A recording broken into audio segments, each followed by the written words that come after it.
Hello everyone. आज हम रसशास्त्र का एक इम्पॉर्टेंट टॉपिक डिस्कस करेंगे, मूषा। ठीक है, मूषा का मतलब पहले समझ लेंगे कि जैसे ये कोई एक बर्तन जैसा समझ लीजिए। मतलब रसशास्त्र लैब में आपने देखा होगा, ऐसा हम अग्नि को उसका सत्व निकालने के लिए यूज करते हैं। जैसे हम कोई द्रव्य को, औषधि को हम डायरेक्ट अग्नि में नहीं रख सकते ना, नहीं तो उसका गुण कर्म हानि हो जाएगा। तो उसको इसमें रख के उसको अग्नि तप्त किया जाता है। ठीक है, ये होता है मूषा। ये द्रव्यों के दोष को नष्ट करता है। ठीक है, मूषणाति दोषान मूषेश्यान सा मूषेति निगद्यते। जो पारद आदि के दोषों को नष्ट करता है उसको बोलते हैं मूषा। और इससे एक्सट्रैक्ट निकालते हैं, सत्व निकालते हैं। ठीक है, ये 17 टाइप्स के होते हैं। और इसको इंग्लिश में मतलब आजकल मॉडर्न में इसको अगर कोरिलेट करें तो क्रूसिबल्स जो हम यूज करते हैं ना, वो होता है मूषा। ठीक है, इसको बनाते कैसे हैं? बनाने के लिए मृत्तिका यूज होती है, मिट्टी, और दग्ध तुष, मतलब जैसे जली हुई धान की तूशी होती है, तूश नहीं तो भूस भी बोलते हैं उसको, भूसी बोलते हैं। ठीक है, वो यूज होती है। लकड़ी के कोयले यूज होते हैं, चारकोल यूज होता है। लकड़ी लकड़ी का अगर पानी से नहीं बुझाए होने चाहिए वो, मतलब जैसे लकड़ी जलती है तो उसको पानी से नहीं बुझना चाहिए वो, उसको ऐसे अपने आप से ही बुझना चाहिए वो। उसके बाद जो कोयले बनते हैं ना, उसको बोलते हैं, उसको यूज करते हैं इसमें। ठीक है, और शण, मतलब क्षण के रेशे, मतलब जैसे जूट होता है ना, वो यूज करते हैं। हया लद्दी और हॉर्स डंग यूज करते हैं इसमें। ठीक है, और दग्ध तुशी हो गया एक, ये यूज करते हैं इसमें। अब ये होता कैसे है? जैसे एक मूषा होता है ऐसा, और उसके ऊपर एक उसका कवर होता है, लिड होता है ऐसा, उसको बोलते हैं पिधानक, और पिधान इसको बोलते हैं मूषा। ठीक है, अब ये मिट्टी कौन सी यूज करते हैं? वाल्मीकि मिट्टी यूज कर सकते हैं, चिकनी मिट्टी यूज कर सकते हैं, पांडु वर्ण की मिट्टी यूज कर सकते हैं। ठीक है, ऐसा यूज कर सकते हैं।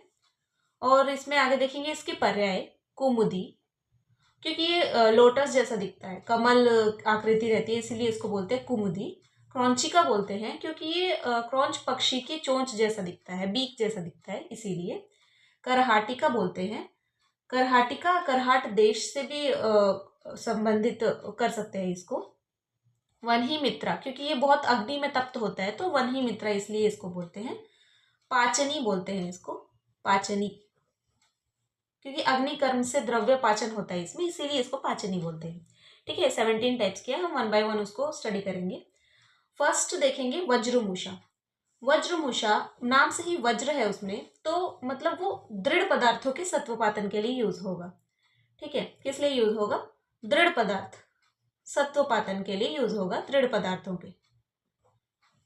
ठीक है, ये हो गया वज्रमूषा। हम देखेंगे वृंताक, वृंताक मूषा। जो वृंताक मतलब होता है बैंगन, ब्रिंजल। ठीक है, वो ब्रिंजल शेप्ड होता है, मतलब उसका लिड ऐसा, जैसा ब्रिंजल देखते हैं ना हम, वैसा होता है। मतलब अभी समझ लीजिए आप, इसको किस लिए यूज करते हैं? अब ब्रिंजल कैसा होता है, वो ज्यादा कठिन तो नहीं होता ना, मृदु होता है, तो मृदु पदार्थों के सत्वपातन के लिए यूज करते हैं। फॉर एग्जाम्पल खरपर। ठीक है, ऐसे मृदु पदार्थों के लिए यूज करेंगे तो वृंताक यूज करेंगे, दृढ़ पदार्थों के लिए यूज करेंगे तो वज्रमूषा यूज कर देंगे। ठीक है, नेक्स्ट इज पक्वमूषा। पक्वमूषा में पोटली बना के हम रस पकाएंगे।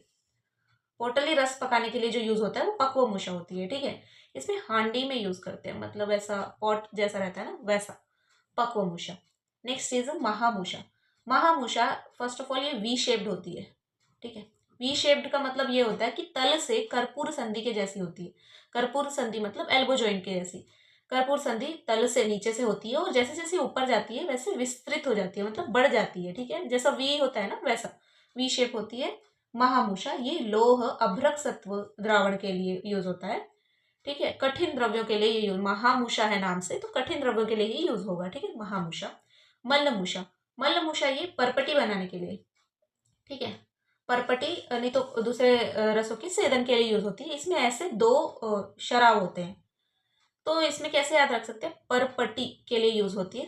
परपटी में भी दो प आ रहे हैं, इसमें भी दो शराब ऐसे सेम सेम साइज के होंगे, और मल्ल में भी दो ल आते हैं, ऐसे याद कर सकते हैं इसको। मल्ल मुशा इज यूज फॉर परपटी पर्पजेस, एंड इसमें दो शराब ऐसे सेम साइज के यूज होंगे। नेक्स्ट इज मूसल मूषा। ठीक है, मूसल मूषा का जैसे मूसल में हम कुछ भी बनाते हैं ना, जैसे घरों में देखा होगा चटनी या फिर कुछ कूटने के लिए, वैसा मूसल मूषा चक्री बनाने के लिए यूज होता है, चक्रीबद्ध। ठीक है, चक्रीबद्ध रसायन बनाने के लिए क्या यूज होता है, मूसल मूषा। नेक्स्ट इज गोल मूषा। गोल मूषा, गोल है, इसका कहीं से भी बॉडी सर कुछ भी नहीं पता चल रहा ना, इसीलिए इसका निर्वक्त्र मूषा बोलते हैं इसको। निर्वक्त्र मतलब इसका निर्मुख होता है, ये मुख नहीं होता है इसका। अब कुछ भी नहीं है तो ये द्रव्यों को बाहर निकलने से रोकता है। ठीक है, अंदर ही अच्छा ये होना चाहिए उसका सत्व, तो उसको बाहर निकलने से रोकता है गोल मूषा। इसका क्या होता है, ये निर्मुख होता है, निर्मुख, निर्मुख मूषा, नहीं तो निर्वक्त्र मूषा भी बोलते हैं। नेक्स्ट इज वर मूषा एंड गार मूषा। इसमें क्या याद रखेंगे कि वर मूषा में कितने अग्नि दे सकते हैं, एक प्रहर, एक प्रहर तक अग्नि, तीक्ष्ण अग्नि सहन कर सकता है ये, और ये कर सकता है 2 प्रहर तक तीक्ष्ण अग्नि सहन। ठीक है, 2 प्रहर तक ये, 1 प्रहर तक ये। एक प्रहर मतलब प्रहर में पूछे तो 1 बोलना है, अगर आवर्स में पूछे, घंटों में पूछे तो 3 घंटे होगा ये। ठीक है, ये कितना हो जाएगा, 6 घंटे। इतना तीक्ष्ण अग्नि सहन कर सकता है। अब इसमें गार, गार में एक और आ की मात्रा आ गई है ना, तो इसलिए 2 हो जाएगा इसमें, वर मूषा 1 प्रहर के लिए। ठीक है, नेक्स्ट इज वज्र द्रावणी। वज्र द्रावणी, ठीक है, इसमें ये वज्र है, थोड़ा और बड़ा हो गया है, तो फिर 4 प्रहर हो जाएगा इसमें, 4 प्रहर तीक्ष्ण अग्नि सहन कर सकता है ये। ठीक है, इसमें भूनाग यूज होगा, भूनाग मृत्तिका, और इसमें खटमल रक्त का प्रयोग होता है। याद रखिए, खटमल रक्त का प्रयोग होता है वज्र द्रावणी मूषा में। नेक्स्ट इज योग मूषा। योग मूषा, इसमें पारद सिद्धि के लिए यूज होता है ये, पारद सिद्धि के लिए यूज होगा योग मूषा। ठीक है, विशेष गुणकारी होता है ये, विशेष गुणकारी पारद सिद्धि के लिए यूज होता है। नेक्स्ट इज गोस्तनी मूषा। अब ये भी कोई सत्व के द्रावण नहीं तो शोधन के लिए यूज होगा। ये गोस्तनाकार होता है, नाम से ही पता चल रहा है गोस्तनी मूषा होगा। गोस्तनी मूषा है, सत्व के द्रावण शोधन के लिए यूज होता है ये। ठीक है, गोस्तनाकार होगा ये। Next is वर्णमूषा। वर्णमूषा नाम से पता चल रहा है क्या, वर्ण, वर्ण से मतलब ये रेड सॉइल यूज होगी इसमें। नेक्स्ट है रौप्य, इसमें श्वेत मिट्टी यूज होगी, मतलब व्हाइट सॉइल यूज होगी। ठीक है, इसमें रेड सॉइल यूज हो रही है, इसमें श्वेत मिट्टी यूज हो रही है। इसमें रक्त वर्ग की औषधि भी यूज हो रही है, फिटकरी यूज होगी, कासीस लेप, ये सब यूज होके वर्णमूषा बनती है। और ये वर्णोत्कर्ष के लिए यूज होगी, नाम से ही पता चल रहा है, वर्णोत्कर्ष हेतु। रौप्य ये श्वेत सॉइल यूज होती है इसमें, ये भी वर्णोत्कर्ष हेतु होता है। ठीक है, नेक्स्ट इज मंडूक। मंडूक से क्या याद करेंगे, 6 × 6 × 6, इसका लेंथ, ब्रेथ, हाइट सब 6 होता है मंडूक का। ठीक है, विडमुषा, देह लोहार्थ योगार्थ, देह सिद्धि लोह सिद्धि के लिए विडमुषा यूज होती है। ठीक है, देह से विड, याद ऐसा याद करेंगे, देह लोहार्थ कौन सी है, विडमुषा। नेक्स्ट इज वज्र द्रावण। वज्र द्रावण, ये नाम से ही पता चल रहा है वज्र के द्रावण के लिए यूज होगी, वज्र के द्रावण के लिए यूज होगी वज्र द्रावण। ऊपर पहले हमने देखी थी वज्र द्रावणी जो थी, खटमल रक्त प्रयोग हो रहा था उसमें, ये वज्र द्रावण मूषा है, इसमें वज्र के द्रावण के लिए यूज होती है ये। ठीक है, तो ये था मूषा के बारे में हमने देखा। इसके पर्याय देखिए, कुमुदी, कौंचिका, करहाटिका, वन्हीमित्रा, पाचनी। द्रव्यों का दोष नष्ट करता है, 17 टाइप्स की होती है। आजकल जो देखेंगे उसको क्रूसिबल बोलते हैं, उसको मॉडर्न में कंपेयर करेंगे तो सत्व एक्सट्रैक्ट करने के लिए यूज करते हैं। दिस वॉज ऑल अबाउट मूषा। Thank you.